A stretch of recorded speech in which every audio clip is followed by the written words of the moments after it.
I'm Tambor Lyngdoh, representing the Khasi Hills Community Red Plus project, which has been one of the first projects in India and Asia, which has been validated under the Plan BBO certification since the year 2013. As you all know, Mawphlang is known for its rich heritage of natural resources management as well as conservation of forests. Since the year 1915, Mawphlang have got a written constitution on how to conserve forests and natural resources management. So with this, when we see that the other Hima, as Basim has said, the traditional institution has been, most of forests have been depleted.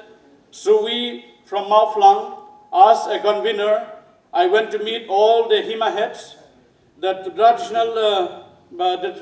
traditional heads, to form and created a joint protection group to tackle climate change on both sides of river Umiam Mawphlang, where we are having the GSWS dam that is drawing water to Shillong city.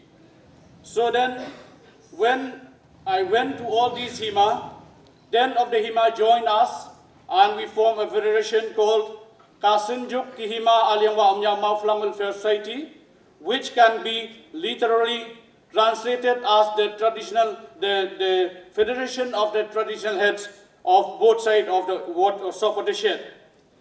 When we understand clearly that to have a better biodiversity we should have a better forest, so we need to conserve and preserve as much as we can. So on seeing this potentiality, that conservation can be done through community participation, we pursue for RED, and we were validated on the 31st of March 2013 under the Plan BBO standard, conserving the 23,000 hectares of land in the both sides of the area of Umiam Mawphlang watershed. And I would like also to tell you that we are under the pipeline that the PDD and the text spec, the PIN has already been approved for the Ribohoi Community Red Plus project, where we are conserving around 12,000 hectares of forest in Ribohoi district. With regards to the conservation, we found out that Sacred Grove is the best place to start the conservation, because when we are doing the conservation, we just extend the forest from the forest which we have had with us for 800 to 1,000 years before. The world has been talking about Sacred Grove just about 30 years from now, but we have been conserving this for more than 800 to 1,000 years. So one of the 5 covenants I would like to tell you beside the slides there is that to have a Sacred Grove, which we have 5 pillars. One is proper demarcation, number 2 is sanctification, number 3 perform rites and rituals, and number 4 we have certain taboos, and number 5 we have to invoke the deities, and the deities are the custodians of the grove. So I started the tourism in Mawphlang Sacred Grove in 1996. It's 29 years now. So we are getting to train many of the tourist guides as well. And the Sacred Grove, you should also know, it is not just, it is a science proved. It is a proof of science that it is a living space of harmony between man and nature. It is preserving the local culture and tradition. It is a unique place conserving biodiversity and gene pools. It is a unique place to introduce ecotourism. It protects the upstream watersheds. It tackles climate change, and Sacred Groves are a carbon sink by itself. So we'll have some photos here. These are the things that we can find inside the groves, both from medicinal plants to the exotic orchids that we may find, and numerous unusual ferns, orchids, amphibians, and many more. So we'll also see another pictorial slide that we would like to see more of the biodiversity inside the grove. Next, you see, we are full of wonders.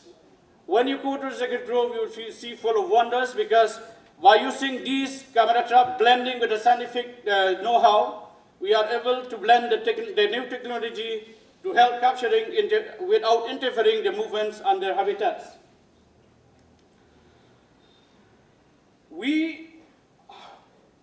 Through the project, as I said, it is a community participation project.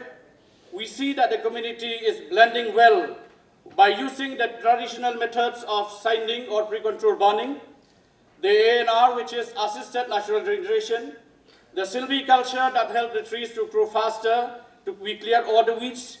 We also do the clearing of the soil in the fire-prone area. Through this project, which is a unique one, and as I said, it is the first in India and Asia, we are able to introduce those patterns that were used by our primitive people or by our forefathers of how we make trails and paths. We construct them voluntarily. But nowadays, we see that we depend on government schemes, especially the MLA and the MPs. I remember when I was the secretary of that village, we have to go and by bowing our head, asking for some funds, but thanks to the government of India, we have Manarega. And thanks also to the project that we are able to connect, to restabilize those things that we used to do before, and we are not looking towards monetarily rewards or fees. In the slide number 10, you will see how we are blending. We are using the techniques that the world is talking about, how we are doing we plant trees to help conserve much more water. And in the year 2022, I was awarded by the Ministry of Forest and Environment in Hyderabad as the wetland champions. This means, thank you very much. This means that our innovative has been blended, or we blend, or we hybrid in such a way that people are getting the convergence. We are also doing the convergence with the government schemes and others.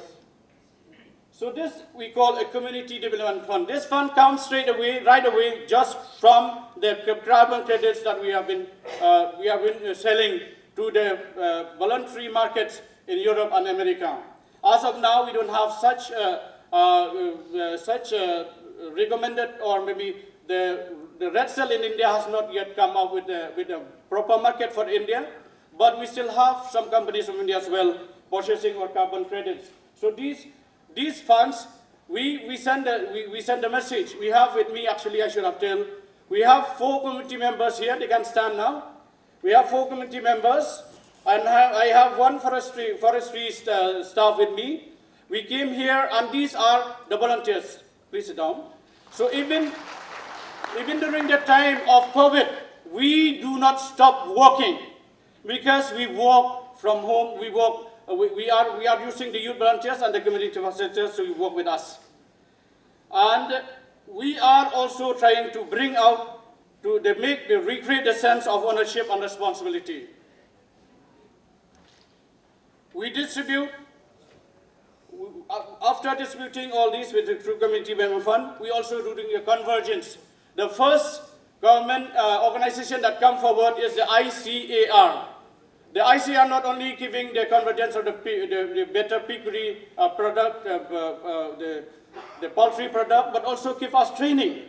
They also give us training, and we do not give any benefits or any kind of a benefit or a kind of activity without proper plan and training. As I have mentioned earlier, we mostly converge activities which is related to socio-economic development, to women-run SDGs and social entrepreneur. When I say this, we are having about 276 SDGs working with us beside the women folk as well as men folk. When we start a project, we found out that only men, because we have to get the consensus from the Dorbar, and the Dorbar, mostly in Khasi Hills, is a men-dominated kind of council, where only men are representing. But when the project starts, what we find out, that 80% or sometimes 60% are women than men, you know. This is the way we are taking the project forward. And we also have 50% representation to the lower working committee by women, and 50% representation of the community facilitator as well as the youth volunteers in the village, 50% men and 50% women. So these are, almost all of them are SHG, they are belongs to the SHG, where we are keeping the social benefits.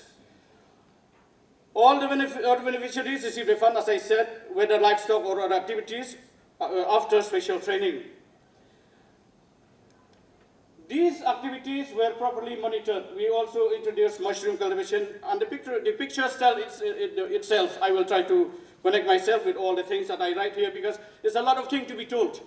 That's why I try to strict myself. I prepared this many times, reading by myself, so that I don't take much of the time. The beneficiaries are also, we introduced also new activities as mushrooms. We also introduced the vermicomposting, because we want to introduce organic farming as well as biopesticide. We also introduced the temporary fruit trees. One lady with the ICR we are doing, she get we plant 100 peaches saplings, and 75 survived. After 3 years, through the product of the peaches, she sold 30,000. The fourth year, 60,000. The fifth, and like that. It goes on until 90. That is the level that is. It's just a small patch of land like this, but she get that much of money. We call it also the intensive farming system. So we also introduced floriculture, and also we are also helping. As you know, as I mentioned in slide number 3, sometimes conservation has been carried out at the expense of the poor. So therefore, we keep ourselves in mind that we should take care of the people who have been working with us, so that they are not left out, but they will be in the same line with us. And in slide number 17, and slide number 18, this one.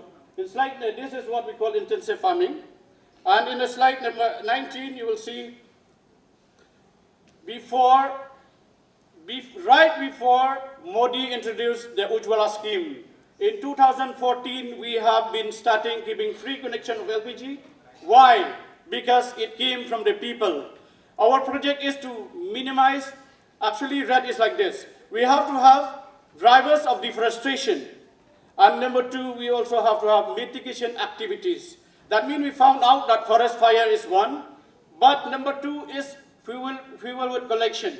So to minimize fuel wood collection, what we do, we are keeping LPG connection, we are keeping rice cookers, so that the time of spending and the fresh air is there in the kitchen. So right now we are keeping, from the 24 houses that we start in the year 2014, now we are able to give 4,500 free LPG connection to the people, by also taking the one that we are helping the government for the Ujjwala scheme. So to be precise, we are giving to the people about 3,500, while 100 is there. 1,000 is from our thing, from our project, from Modi. So this is about ecotourism. This is the Vetscott Trail. I think I will just rest, I just show you this thing. We are doing this. One thing that I'd like to add here is that we are organizing hikes and treks. But after the treks, we are giving them the herbal massage or therapies to those people who go for the trekking. This is another. In Mawphlang Secret Group, we have 37 guides, but in our project we have 160 guides trained by us, and 16 spots have been introduced. So these are the things that we are giving to tourism infrastructure, and these are the tourism like the safe and rescue measure, and we are also giving them training about rock climbing and camping. We are also events like Mawphlang Festival. I like the way that we eat the thing like yesterday. We are organizing the tree adoption program with the school children, inserting the young minds to go for to know better about conservation. This is what we start the project. This is what we are believing in ANR. This is what it showcase. This is 2007. Now you see this is in 2025. So this, for these people who work for quarrying and also charcoal making, we try to take them out from, we try to tell them to use the local tools, not to use heavy machineries. And this is what the result of this. And this is what about the natural regeneration. When we plant trees, we plant only the endemic species. And this is what we have been offsetting, about around 500,000 tons of carbon. And now we are selling at about 13.5. The plant depot standard goes for 4.5 as an average price, but we sell at 13.5. This is my last one. So,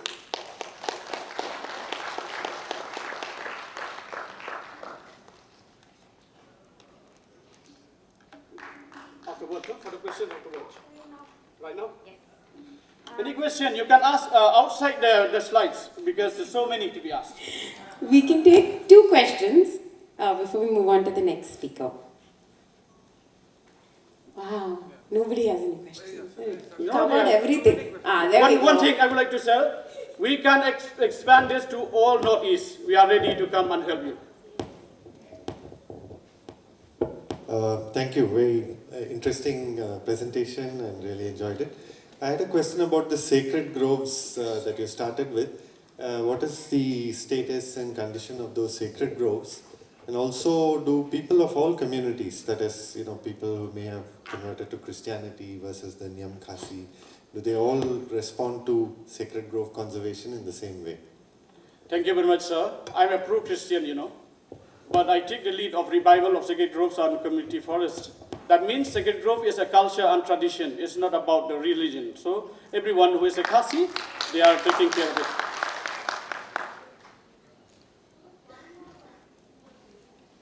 But I belong to a priestly clan, that's what.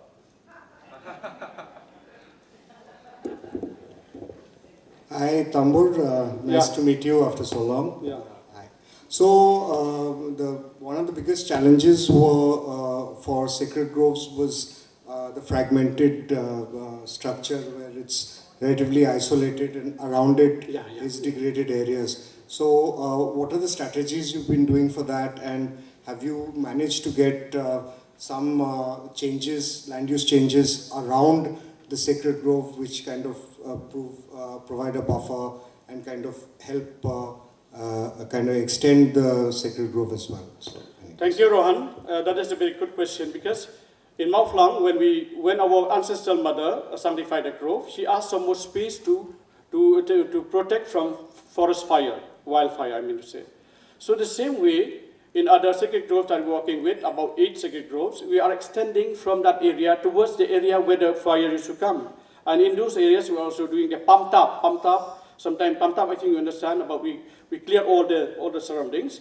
But there are certain aspects that we also extend. Just like the one last night that Kiran and Elemi presenting is about like in Sao, the Umam Sacred Grove, which is a new sacred grove. So about this also we are looking towards the way where the fire is coming, so we try not to fragment it. Because it's the same thing like the carbon plot. The carbon plot, which is reflecting the whole forest area, should not be secluded. It should be at least joining with other forests. Thank you so much. Thank you very much.